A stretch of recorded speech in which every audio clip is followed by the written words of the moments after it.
Three questions hospital administrators keep asking. A few years ago, I was in a position where I was fast going down the route of hospital administration. I thought it was interesting at first, but quickly realized it wasn't quite my cup of tea, at least in the circumstances that I was previously exposed to. What I didn't like most about it was the feeling that I was losing touch with the front lines. Wherever my career takes me, that's something I simply never want to do. It's a shame that for so many hospital administrators across the country, it's an us versus them mentality. It doesn't have to be that way. A totally different attitude is needed. Here are three questions that keep on making hospital administrators scratch their heads. Number one, why can't we improve patient satisfaction? Giving our patients a better experience is really not rocket science. It requires a back-to-basics approach of addressing issues such as reduced noise, especially at night, comfortable rooms, more palatable food, and clarity on wait times. Human communication is paramount. It's not about funky tech apps, tacky slogans, or adding a new expensive layer of administration. Get away from viewing patient satisfaction as a bumper sticker and look at what the highly rated institutions are doing right. Number two, why is that quality improvement initiative failing? It sounded like such a good idea when it started, but failed miserably.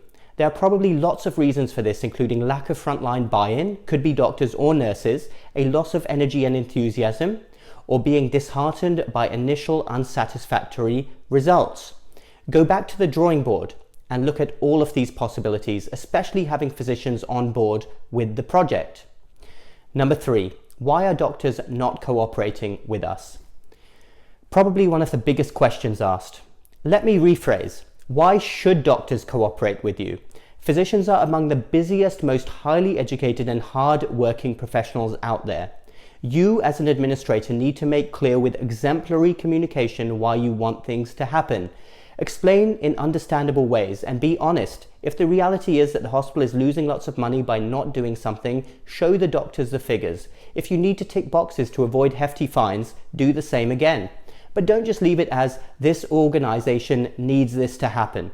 Appreciate that doctors are already unbelievably rushed off their feet, and if necessary, throw in an incentive for all the extra work, just as you would expect for yourself. With the healthcare pendulum swinging towards more physicians being employees in recent years, the need for administrators and doctors to work together is greater than ever. There is unfortunately so much distrust at the moment, much of it unnecessary. If you are a healthcare leader, the advice is the same as for any form of leadership. Strive to be thoughtful, show empathy, always lead by example, and above all else, be an excellent communicator.